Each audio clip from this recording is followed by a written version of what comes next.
दोस्तों, जैसा कि आप सभी को पता है कि एग्ज़ाम काफ़ी करीब है और आपको उन प्रश्नों को पढ़ना चाहिए, उन प्रश्नों को अध्ययन करना चाहिए जो आपके बोर्ड एग्ज़ाम में पूछे जाते हैं। तो दोस्तों, आज की इस वीडियो में हम लेकर आए हैं काफ़ी इंपॉर्टेंट मॉडल पेपर जो इकोनॉमिक्स के हैं। जैसे यहाँ पर स्क्रीन पर देख पा रहे होंगे क्या कह रहा है कि इंटरमीडिएट एग्जामिनेशन 2021 एनुअल ये मॉडल सेट है और यहाँ पर आपको टाइम दिया जाएगा 3 घंटा 15 मिनट का और इकोनॉमिक्स का जो है ये मॉडल सेट है। और यहाँ पर आपको जो टाइम दिया गया है ये मार्क्स जो दिया गया है वो 100 मार्क्स का। तो दोस्तों, बिना टाइम वेस्ट करते हुए शुरू करते हैं। अगर वीडियो अच्छा लगे तो लाइक ज़रूर करना और चैनल को पहली बार जो देख रहे हैं आपको लगे कि चैनल हेल्पफुल है तो चैनल को सब्सक्राइब जरूर कर लेना, क्योंकि इसी तरह के वीडियो हम बराबर लेकर आते हैं। और दोस्तों, अगर आप लाइव क्लास करना चाहते हैं तो चैनल का लिंक डिस्क्रिप्शन बॉक्स में है, वहाँ जाकर आप उस चैनल को सब्सक्राइब कर लीजिए, क्योंकि उसी में हम हर दिन लाइव आते हैं। ठीक है, तो अब यहाँ पर क्वेश्चन को देखेंगे दोस्तों। क्या कह रहा है कि उत्पादन संभावना वक्र मूल बिंदु और उन्नतोदर होता है, चूंकि क्या होता है दोस्तों, यानी इसका राइट आंसर जो हो जाएगा, यानी डी नंबर राइट आंसर हो जाएगा, इनमें से कोई नहीं। ठीक है, राइट आंसर डी नंबर हो जाएगा, इनमें से कोई नहीं।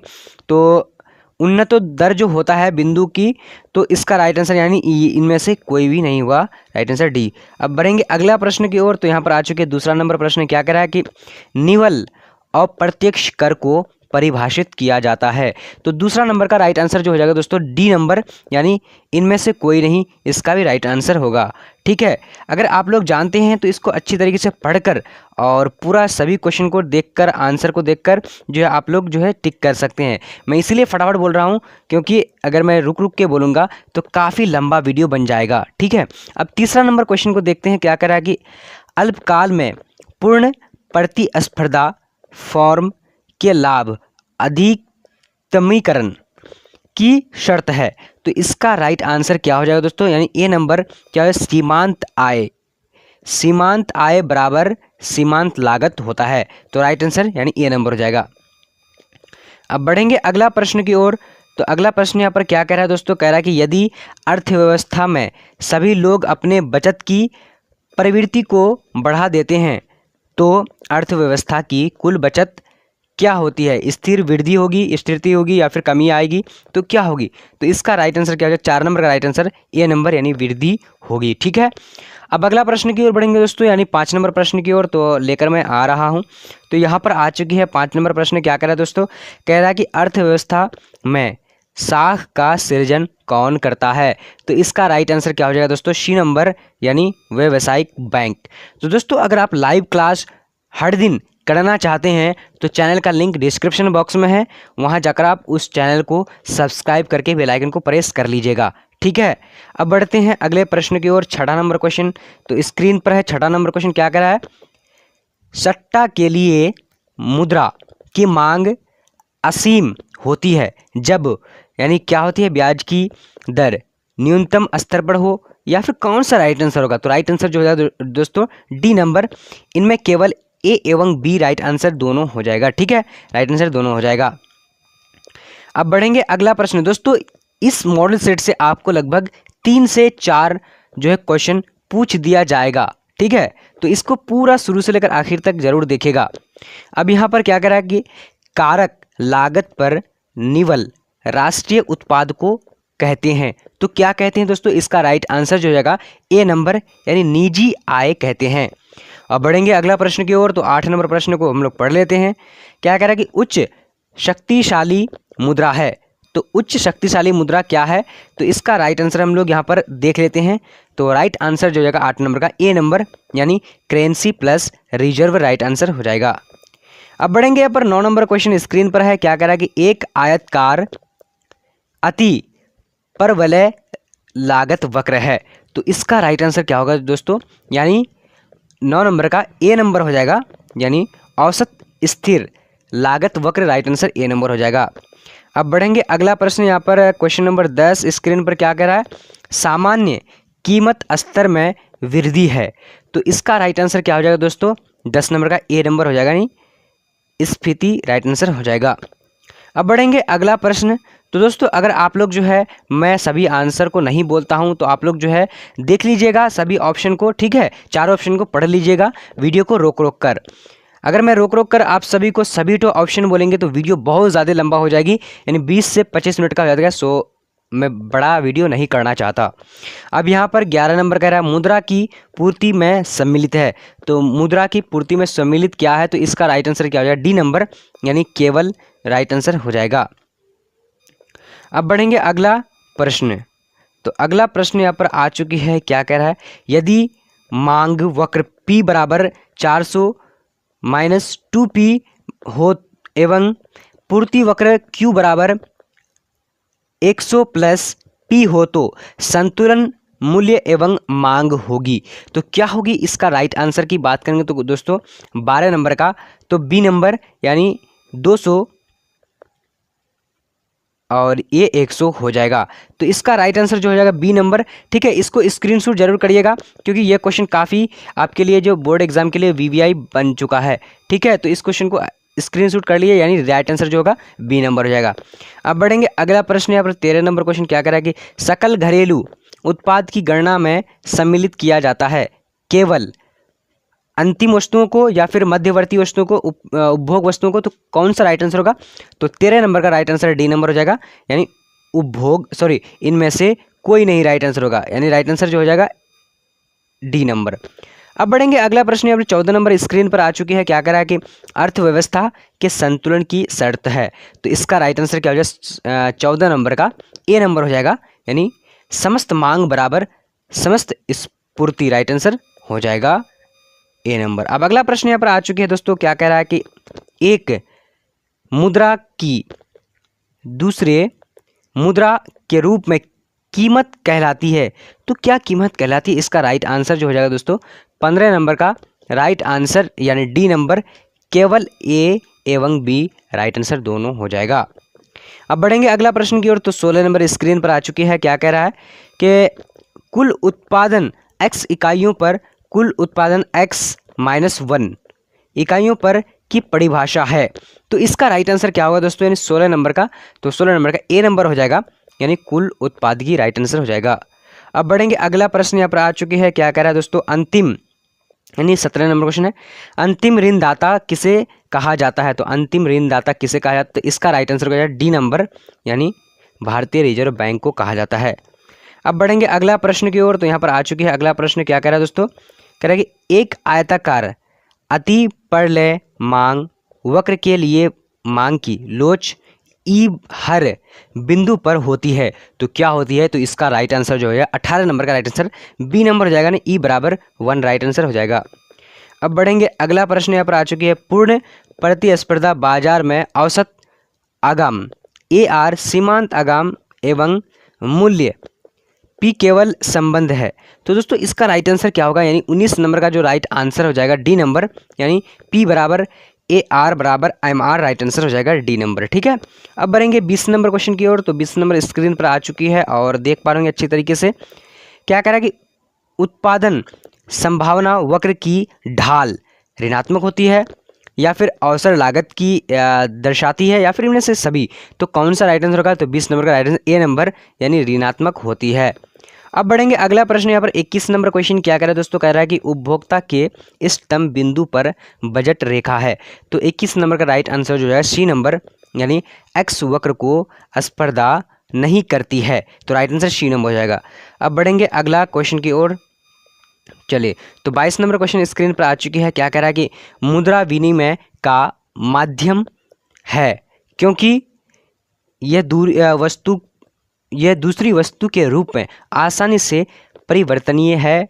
तो इसका राइट आंसर 22 नंबर का कौन सा हो जाएगा, तो डी नंबर, यानी इनमें से सभी राइट आंसर हो जाएगा। अब बढ़ेंगे अगला प्रश्न यहाँ पर आ चुकी है, क्या कह रहा है 23 नंबर प्रश्न, उत्पादन के संसाधन के रूप में उद्यमी का कार्य है। तो 23 नंबर का राइट आंसर जो होगा डी नंबर, यानी इनमें से सभी राइट हो जाएगा। अब बढ़ेंगे अगला क्वेश्चन की ओर। तो अगला क्वेश्चन यहाँ पर आ चुकी है, क्या कह रहा है, कोई पूर्ति वक्र कब दाहिनी ओर शिफ्ट करेगी जब। तो इसका राइट आंसर क्या होगा, 24 नंबर का राइट आंसर जो जाएगा ए नंबर, यानी प्रौद्योगिकी की प्रगति हो, राइट आंसर ए नंबर हो जाएगा। अब बढ़ेंगे अगला प्रश्न यहाँ पर 25 नंबर क्वेश्चन, इसके बाद 25 और हम लोग पढ़ने वाले हैं। तो एक रेखिक मांग वक्र जिस बिंदु पर मात्रा अक्ष काटती है वह मांग की लोच होती है। तो इसका राइट आंसर क्या हो जाएगा 25 नंबर का ए नंबर यानी ई बराबर 0 हो जाएगी। अब बढ़ेंगे अगला प्रश्न की ओर दोस्तों, यानी 26 नंबर क्वेश्चन। तो स्क्रीन पर 26 नंबर आ चुकी है। क्या करा है, डैश इनमें से किसे संसाधन भूमि के अंतर्गत नहीं रखे जाते हैं। तो इसका राइट आंसर जो हो जाएगा डी नंबर, यानी मशीन को जो है संसाधन भूमि के अंतर्गत नहीं रखे जाते हैं। ठीक है, अब बढ़ेंगे अगला प्रश्न की ओर। तो आ चुकी है यहाँ पर अगला प्रश्न। क्या कर रहा है, औसत उत्पाद वक्र की आकृति होती है। तो इसका राइट आंसर क्या हो जाएगा ए नंबर, यानी अंग्रेजी अक्षर यू की। ठीक है, तो यू की अंग्रेजी अक्षर की जो होती है आकृति होती है, ठीक है, उत्पाद वक्र की। अब बढ़ेंगे अगला प्रश्न की ओर। तो यहाँ पर आ चुकी है, यदि बाजार में किसी वस्तु की कीमत घट जाती है तो बजट सेट बढ़ जाता है, छोटा हो जाता है, समान रहता है, या फिर इनमें से कोई नहीं। तो राइट आंसर जो है 28 नंबर का ए नंबर हो जाएगा, यानी बढ़ जाता है। अब बढ़ा 29 नंबर क्वेश्चन। तो आ चुके स्क्रीन पर। क्या कह रहा है दोस्तों, यदि मांग की पूर्ति वक्र दोनों दाईं ओर समान अनुपात में शिफ्ट करती है तो क्या होती है। तो इसका राइट आंसर की बात करें तो ए नंबर हो जाएगा दोस्तों, यानी वस्तु का मूल्य एवं क्रय की मात्रा वृद्धि होगी। ठीक है, अब बढ़ेंगे अगला प्रश्न की ओर। तो आ चुके हैं यहाँ पर 30 नंबर क्वेश्चन। क्या कह रहा है दोस्तों, कह रहा है मांग के नियम का संबंध है। तो मांग के नियम का संबंध क्या है, तो बी नंबर, यानी मूल्य और मांग के बीच। ठीक है, राइट आंसर बी नंबर जाएगा। अब बढ़ेंगे अगला प्रश्न यहाँ पर आ चुकी है। कितना नंबर क्वेश्चन कह रहा है, कह रहा है कि 31 नंबर क्वेश्चन, किसी फॉर्म का मूल्य वर्धित होना क्या होता है। तो इसका राइट आंसर क्या हो जाएगा 31 नंबर का राइट आंसर डी नंबर, यानी क्या हो जाएगा ए एवं बी दोनों हो जाएगा। ठीक है, अब बढ़ेंगे अगला क्वेश्चन की ओर। तो यहाँ पर आ चुकी है 32 नंबर क्वेश्चन। क्या कह रहा है दोस्तों, सार्वजनिक वस्तु प्रतिस्पर्धा नहीं होती है। इसका अर्थ है कि किसी व्यक्ति ने उपभोक्ता करने से वस्तु की मात्रा में वृद्धि होती है या कमी आ जाती है या फिर कमी नहीं आती है। तो इसका राइट आंसर क्या होगा 32 नंबर का राइट आंसर सी नंबर, यानी वस्तु की मात्रा में कमी नहीं आती है। अब बढ़ेंगे अगला प्रश्न की ओर। तो यहाँ पर आ चुके हैं काफ़ी वीवीआई ऑब्जेक्टिव ये क्वेश्चन है। इस क्वेश्चन को आप लोग जो है जरूर स्क्रीनशॉट करिएगा। क्या कह रहा है दोस्तों, कह रहा है कि कॉब डालस उत्पाद फसलन क्यू बराबर एक्स में पैमाने का प्रतिफल होता है। तो क्या होता है दोस्तों, इसका राइट आंसर डी नंबर, यानी ए प्लस बी हो जाता है। तो इसको जो है आप लोग स्क्रीनशॉट जरूर कर लीजिए। ठीक है, काफ़ी वीवीआई क्वेश्चन है। अब यहाँ पर 34 नंबर क्वेश्चन को देखेंगे। क्या कह रहा है, एक संतुलित बजट किसे कहते हैं। तो संतुलित बजट जो है किसे कहते हैं। तो इसका राइट आंसर ए नंबर हो जाएगा, यानी जब व्यय और प्राप्तियां बराबर हो तो संतुलित बजट कहते हैं। अब बढ़ेंगे अगला क्वेश्चन की ओर। तो यहाँ पर आ चुके हैं अगला क्वेश्चन। क्या करा है, यदि वर्तमान कीमत पर सकल घरेलू उत्पाद 2000 रुपये है जबकि आधार वर्ष में सकल घरेलू उत्पाद 1000 रुपया था, इस स्थिति में अपस्फीतिक है, तो क्या होगा। इसका राइट आंसर 35 नंबर का सी नंबर, तो 200 हो जाएगा। अब बढ़ेंगे अगला क्वेश्चन की ओर, यानी 36 नंबर क्वेश्चन। क्या कह रहा है दोस्तों, कह रहा है कि यदि उपभोक्ता की आय में वृद्धि होती है तो बजट रेखा समांतर क्या होती है, बाईं की ओर खिसक जाएगी या फिर दाएं की ओर खिसक जाएगी। तो 36 नंबर का राइट आंसर जो हो जाएगा दोस्तों सी नंबर, यानी नहीं खिसकेगी। अब बढ़ेंगे अगले प्रश्न की ओर। 27 नंबर क्वेश्चन स्क्रीन पर आ चुकी है। क्या कह रहा है, समीकरण MD बराबर RPY यह बतलाता है कि मुद्रा की मांग क्या होगी। तो राइट आंसर हो जाएगा, यानी 37 नंबर का सी नंबर, यानी धनात्मक रूप से औसत कीमत स्तर पर निर्भर करती है। अब बढ़ेंगे अगला प्रश्न की ओर। तो यहाँ पर आ चुके हैं 38 नंबर क्वेश्चन। क्या कह रहा है दोस्तों, कह रहा है कि निवल निवेश की परिभाषा कुल निवेश, मूल्यह्रास, पूंजी, व्यक्तियों के स्टॉक में वृद्धि या फिर कुल निवेश, प्रतिस्थापन निवेश, इनमें से सभी कौन सा राइट आंसर होगा। तो राइट आंसर जो हो जाएगा दोस्तों, यानी 38 number B number right answer हो जाएगा, पूंजीगत वस्तुओं के स्टॉक में वृद्धि। अब बढ़ेंगे अगले क्वेश्चन की ओर। तो यहाँ पर आ चुकी है 39 नंबर क्वेश्चन। क्या कह रहा है कि अल्पाधिकार बाजार में 2 से अधिक विक्रेता होते हैं, केवल 2 विक्रेता होते हैं, कुछ विक्रेता होते हैं या फिर सभी। तो इसका राइट आंसर क्या होगा 39 नंबर का राइट आंसर सी नंबर, यानी कुछ विक्रेता होते हैं। अब बढ़ेंगे यहाँ पर 40 नंबर क्वेश्चन क्या कह रहा है दोस्तों, कह रहा है कि सकल उत्पाद का निर्धारण केवल समस्त मांग के स्तर पर निर्भर करता है, इसे कहते हैं, तो क्या कहते हैं, इसका right answer D A number यानी प्रभावी मांग का सिद्धांत कहते हैं। अब बढ़ेंगे यहाँ पर अगला क्वेश्चन तो आ चुकी है, क्या कहता है कि विलासिता वस्तु के मांग की मूल्य मांग की लोच ई होती है, तो क्या होती है, इसका राइट आंसर डी नंबर यानी E1 होती है। अब बढ़ेंगे अगले क्वेश्चन की ओर, तो यहाँ पर क्या कहता है, राष्ट्रीय आय गणना के समीकरण जो है IAS ऑब्लिक ब्रैकेट जो है प्लस GT बराबर M-X माफ्टा में M-X है, तो क्या है दोस्तों, इसका राइट आंसर जो है 42 नंबर का राइट आंसर यानी डी नंबर, केवल ए एवं बी राइट आंसर होगा। ठीक है, अब बढ़ेंगे अगले क्वेश्चन की ओर, तो यहाँ पर आ चुकी है 43 नंबर क्वेश्चन, राजकोषीय एवं बजट घाटे को कैसे कम किया जा सकता है, तो 43 नंबर का राइट आंसर जो हो जाएगा यानी दोस्तों राइट आंसर डी नंबर हो जाएगा, यानी इनमें से सभी राइट आंसर हो जाएगा। अब बढ़ेंगे अगला क्वेश्चन की ओर, तो यहाँ पर आ चुकी है, क्या कह रहा है कि यदि पूरक वस्तु के मूल्य में कमी आती है तो मांग की वस्तु की मांग बढ़ती है या घटती है या फिर स्थिर होती है, तो राइट आंसर हो जाएगा 44 नंबर का ए नंबर यानी बढ़ती है। अब बढ़ेंगे अगला क्वेश्चन, यहाँ पर 45 नंबर क्वेश्चन स्क्रीन पर आ चुकी है, क्या कह रहा है दोस्तों, करेंसी नोट के विषय में कौन सा कथन सही नहीं है, तो 45 नंबर का राइट आंसर सी नंबर हो जाएगा, यानी इसका आंतरिक मूल्य नहीं होता है।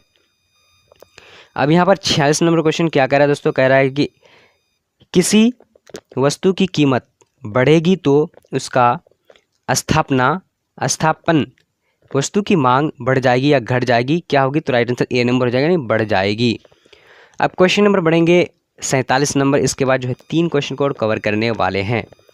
तो यहाँ पर आ चुकी है 47 नंबर क्वेश्चन, क्या कह रहा है दोस्तों, कह रहा है कि M1 प्लस व्यावसायिक बैंकों की निवल आवधिक जमाए परिभाषा है, तो इसका 47 नंबर का राइट आंसर जो हो जाएगा दोस्तों डी नंबर यानी केवल बी एवं सी राइट आंसर हो जाएगा। अब बढ़ेंगे अगला प्रश्न यानी 48 नंबर प्रश्न, क्या है, किस परिस्थिति में उत्पादन संभावना वक्र दाईं ओर खिसक जाता है, तो 48 नंबर का राइट आंसर यानी डी नंबर होगा, केवल ए एवं सी दोनों हो जाएगा। अब बढ़ेंगे अगला क्वेश्चन की ओर, तो अगला क्वेश्चन यहाँ पर क्या कह रहा है दोस्तों, 49 नंबर कह रहा है कि उपभोग फलन सी बराबर सी वाई में सी एवं शी कर्म से है, तो क्या है दोस्तों, तो इसका राइट आंसर जो हैगा 49 नंबर का डी नंबर यानी इनमें से कोई नहीं राइट आंसर होगा। ठीक है, अब बढ़ेंगे अंतिम क्वेश्चन।